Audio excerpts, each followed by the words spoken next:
If you find normal estate cars like your Volkswagen Passats and Vauxhall Insignia Sport Tourers a little bit boring and predictable, then check this out. It's the Peugeot 508 SW. It's a more interesting looking alternative, but is it all style and no substance? Well, in this video, we're going to find out.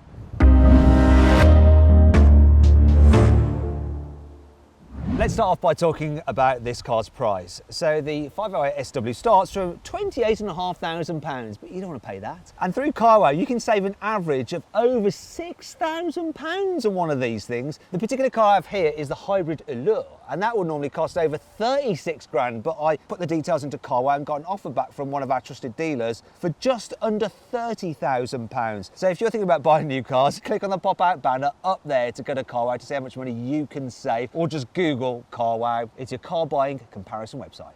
I really like the look of the front of this car. It's dead aggressive. It's got these fangs, which are the daytime running lights. Though on lower models, such as the Allure, they are normally blacked out, but you can pay extra to have them as the actual light, which you want to do for the full effect. On GT line cars and above, they come as standard. Just be aware of that when you're speccing up your car. This car looks great from the side as well. I remember when estate cars were all boxy and boring, but not anymore. As standard, you get 17-inch alloy wheels, and I think they look a bit too small, really.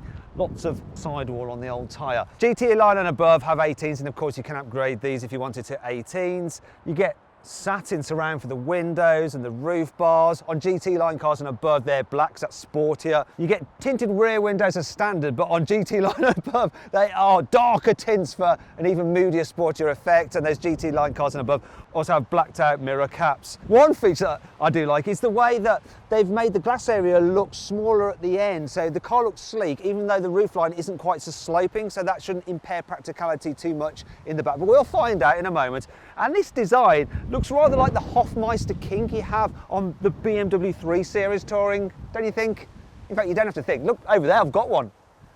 See? It's the same. Which car do you think looks the best though? I quite like the Peugeot. I think the Peugeot is a slightly better looking car, but do you agree with me? Let me know in the comments below which you like the best, the Peugeot or the BMW.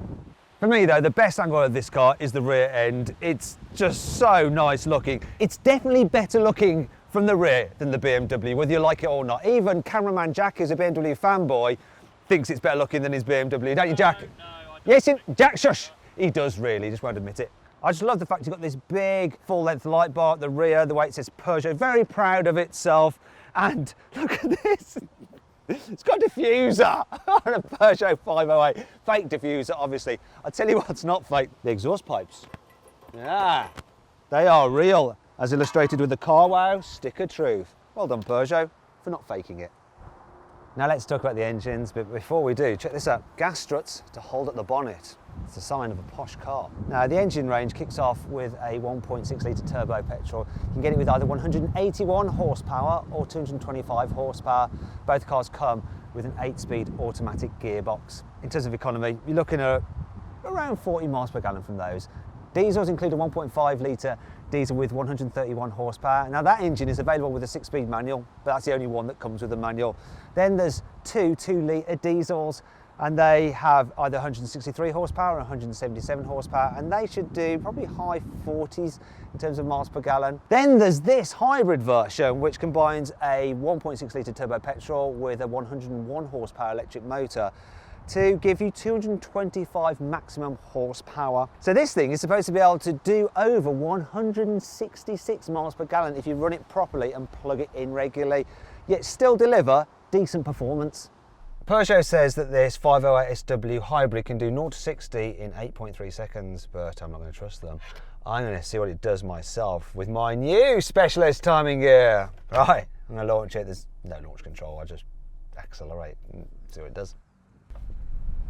Easy does it away from the start, nice and smooth, bit of help from the electric motor.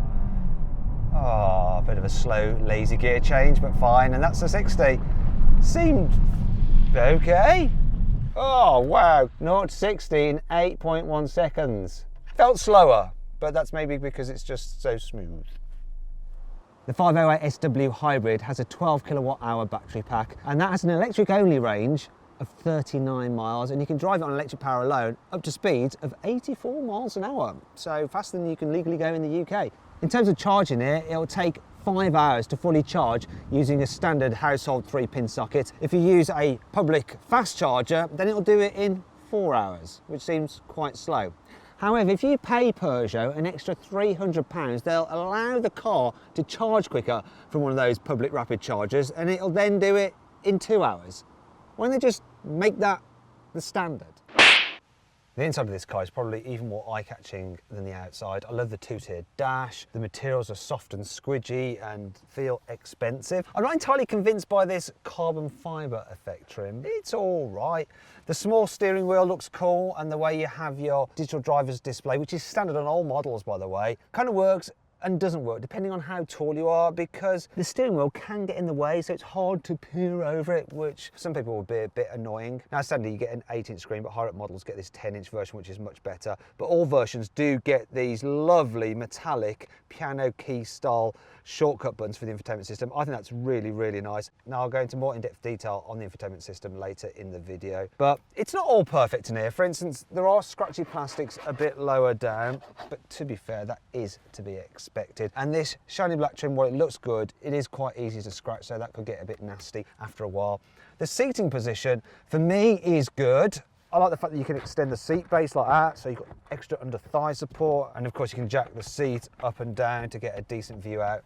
There's also plenty of adjustment in the steering wheel, which is handy, so you can actually move it out of the way so you can see the dials, but it might just end up that you have to drive around with the steering wheel basically in your knees. Overall, I do like the inside of this car. It's interesting, especially compared to most other cars in this class.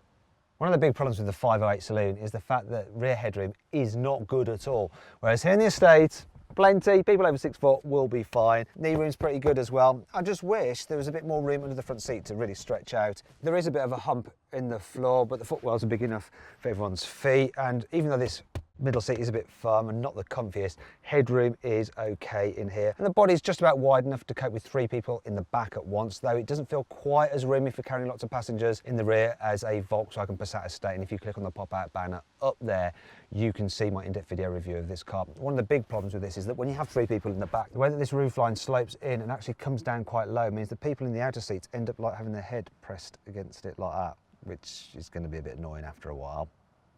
The 508 SW's boot has quite a few useful features. You've got one of those low covers which can recede partly or the full way like that. There's lots of tie-down points. In fact, there's loads. There's even the slidey rail tie-down points as well, which is very premium feeling. Then there's straps about the place. You've got hooks. You've got your 12-volt socket. That's all good. There's not really a load lip as such, but there's more like a little ski jump, which is good for just hoiking your stuff out, and it does almost like give it some leverage over the big expansive bumper so you don't scratch it. Maybe that's why they did it, I don't know, but it kind of works. The load space is actually quite big and square, and it's going to be enough for most people. It's like 530 litres, and interestingly, the hybrid has the same boot capacity. That's because the batteries aren't really under the boot like they are in some other hybrids. They're under the rear seats. However, it's a bit small compared to other estates. For instance, if you want the car with the biggest load area in this class, it's the Skoda Superb estate, and if you click on the pop-out banner up there, you can watch my detailed video of that car. And that brings you on to 5 annoying things about this Peugeot 508 SW. For some reason, there are absolutely no grab handles anywhere inside the car, so if your driving gets a bit leery, your poor passengers have nothing to hold on to.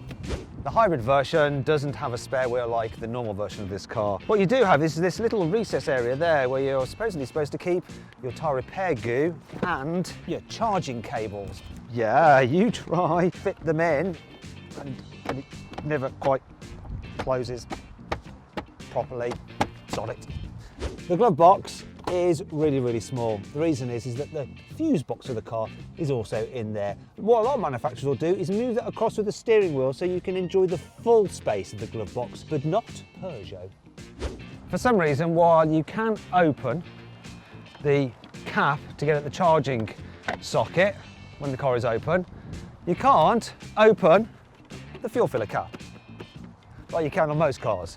So you have to go inside and press the button down. Pressurised fuel tank, please wait, it says. So I'm waiting. Foot on brake and press start. Oh, bear with me. Shut. Open. Was that it? Yes! Finally! And there it is. How hard was that? It's just unnecessary. Peugeot managed to fit a few buttons on its multifunction steering wheel, but it's not multifunction enough because they had to add on this like afterthought for the cruise control, which looks like it belongs from a Peugeot from the mid-noughties. It's not all negative though. Here's 5 good things about this car. Expensive coupes and sports cars have what's known as frameless windows, but so does this Peugeot estate. Look, there is no surround for the glass. Like it. Oh, satisfying. This new 508 SW is about 70 kilos lighter than the old 508 SW, which is like not having to carry around a Matt Watson in the boot with you the whole time. For an extra £1,300, you can get an optional night vision system which lets you see things in the dark clearer, and it'll actually illuminate objects such as cyclists and other cars 200 metres further up the road than the headlights actually project to. The front seats in this car have been approved by the Actions for a Healthy Back initiative because supposedly they're so comfy and good for you that you shouldn't end up with backache. If you have the adaptive cruise control with lane keeping assist, that can not only keep you in the middle of the lane, you can actually choose to be on the right hand side or the left hand side of the lane, so that if you're in traffic and you want to let motorcycles filter past you, you can set the car up so they can. The 508 SW is a front wheel drive car. You cannot get it at all with all wheel drive. It actually shares most of its mechanical parts with the 3008 and the 5008, various large Citroens and even the Vauxhall Grandland X. You can get a driver's sport pack which adds a sports mode to the car, and what that does is sharpen the throttle response, adds weight to the steering, it makes the changes from the automatic gearbox faster, and it even plays fake engine sounds through the speakers to put you in that sporty mode. It's actually standard on GT line and above. GT line and above also get adaptive suspension as standard for the best balance of comfort and handling. Now you can fit that as an optional extra on models lower down in the range, though not at all on the entry-level Active. So then what's this Peugeot 508 SW like to drive? Round town, it's fairly easy going. The suspension is pretty good over bumps. It does fidget a bit over broken surfaces, but if you have the adaptive dampers, then it's actually way better and more composed in that situation. It's quite an easy car to drive through traffic because the steering's nice and light. It's got quite a decent turning circle. It's slightly better than similar cars such as an Insignia Sports Tourer or a VW Passat. So that does help when you're having to do 3-point turns and things like that. What's not as good as those cars though, and you've probably noticed it, that is a massive pillar, creates a big blind spot. Also, the view out the back window is pretty poor as well. It's not great. It really will help you if you've got the reversing camera when you're trying to park this thing into tight spaces. The automatic gearbox is quite smooth around town as well, so that's a good thing. And obviously with the hybrid version, you have an electric only mode, so you just put it into electric, then you can just drive along using the electric motor, so it's just dead silent. Best thing to do though is to go into hybrid mode and let the car sort it all out, give you the best balance of economy and performance. As you get out onto a faster open road, if you need to accelerate from 40 miles an hour, you floor the throttle and the gearbox is pretty slow to respond. With a hybrid, you do have the benefit of that electric motor giving you some assistance, so that delay isn't quite as bad as it is with just the normal cars. Then when you're going at speed, this isn't quite as quiet to travel in as a Volkswagen Passat estate because you get a bit more wind noise and a bit more tyre noise. It's not intrusive really. I quite like the seats though, they're comfy. Now if you're driving long distance and you want to save your electric power for later on in your drive, you have an e-save mode, so you can select to turn that on. Then it will actually make sure you're not using any battery, and it'll use the petrol motor to act as a generator to then help charge up the battery. A lot of the time with these plug-in hybrids, you might be doing longer journeys. So what we've done is run this one on a normal cycle with that electric save mode to find out what the economy is like if you have a normal petrol version or if you want to use your hybrid just for longer distances. And I've averaged 38 miles per gallon not using the hybrid system properly. If you're doing it as you should do, such as plugging it in every night and doing shorter journeys, you might be able to get that 166 miles per gallon that Peugeot claims is possible. Finally, let's see what this guy's like on a twisty road. I'm actually going to put it into sports mode. So this car does have the adaptive dampers, so it's stiffened those up, it's added a bit of weight to the steering. It is actually all right. Whoop.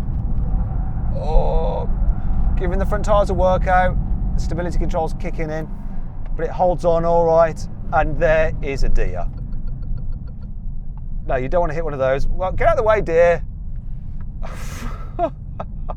Brakes are good when you need them to be. Speaking of which, I've got the car in brake mode, so when I lift off the accelerator, You get a bit of added engine braking because the motor acts like a brake as well, and then it recoups that lost energy and puts it back into the battery. Anyway, that was eventful. A bit more than a normal spirited drive in this car would be, because while it's competent, I wouldn't say it was fun. It's just fine. Now let's talk about technology. So the standard 8-inch screen isn't great, doesn't fill up enough space really. This 10-inch one is better, but even then the graphics are quite dark and the screen is a little bit on the laggy side. You do get satellite navigation, DAB digital radio as standard, but the satellite navigation isn't the best system. However, you do get Android Auto and Apple CarPlay, so you're just going to hook up your phone and use Google Maps really. It's just much better. Having these shortcut buttons is brilliant. Super quick to choose the menu you want. One thing that is a bit annoying though is that if you want to alter the temperature, then you do have to do it through the touchscreen rather than just turn a dial. I think that the digital driver's display is better. It's really quite nice, so the graphics are good, it's quite colourful, and you do have lots of different views that you can just swipe through on that screen and change the look of it. And for the hybrid, you get an energy diagram which shows how the energy is being flowed from the engine to the batteries. And the car does come with voice commands, but they're very rudimentary, so you're not going to bother with those at all really. Now let's talk about this car's practicality in a little bit more depth, starting with how easy it is to fit a child seat. So it's not the easiest compared to other estate cars because of this low roof line. Also, the ISOFIX points here in the back are under annoying zips, so it's quite hard to get to. There is a saving grace though, and that's the fact that this car gets ISOFIX not only on the 2 outer rear seats, but also in the front passenger seat as well. In-car storage on the 508 SW is actually pretty good, apart from that crappy glove box I've already showed you. So you have a deep storage area under here with, oh look, an aux in. What a surprise, and how old-fashioned. There's also some more storage under here with a 12-volt socket if you need it. You have 2 deep cup holders here. I do mean deep, look, they can hold really tall flasks. There's some more storage under here, look at that, and that's where your USB ports are for your mobile phone, so you can just leave your mobile phone there. That is quite an awkward place to get to be fair. The door bins, they're big enough. In the back, they ain't quite so big, but with a bit of pushing and shoving, you can get a largish bottle in there. What's not so good though is this. The cup holders here in the central armrest are really shallow. Anything you put in there is going to spill out if someone accelerates or brakes suddenly. You do have some nets on the seat backs though, where you can put things if you want to, like your mobile devices when you're not using them. If you need to carry longer items, then you have a ski hatch where you can fit long pieces of wood and poles and stuff through, and of course your skis. When you fold down the rear seats, which you can also do from here, as well as the levers in the back, look, you do get quite a decent area. Now these do stick up a little bit, so it's not completely flat, but this carpet covering does mean that you have a continuous-ish floor, so you can slide heavier items from the back all the way to the front. Not perfect, but it's okay. Finally then, let's talk about the different equipment levels. So the 508 SW range kicks off with the active trim, and that gets dual zone climate control, automatic windscreen wipers and headlamps, and auto emergency braking with lane keeping assist. Next up is the Allure model, and that has heated front seats, all-round parking sensors with a reversing camera, and USB ports here in the back. Strange they're not standard across the range, but there you go, Allure. Then there's the GT line, which gets full LED headlights, blue instead of just the normal white interior ambient lighting, and wireless charging for your mobile phone. Finally, there's the GT, which gets a hands-free operating tailgate. This car doesn't have it, so I'll do a demonstration of what it would work like. Boot opening automatically. Amazing. The GT line also gets full leather interior, electric front seats with a massage function, and an upgraded stereo. But which is the best engine and trim combination of the 508 SW? Well, do you know what? I've built my favourite car on carwow and got an awesome deal on it. And if you click on the pop-out banner up there in the top right-hand corner of the screen, you can see the car that I think is the best of the 508 range and the deal I've got on it through carwow. So then, what's my final verdict on the Peugeot 508 SW? Should you avoid it? Should you consider it? Should you shortlist it? Or should you just go right ahead and buy it?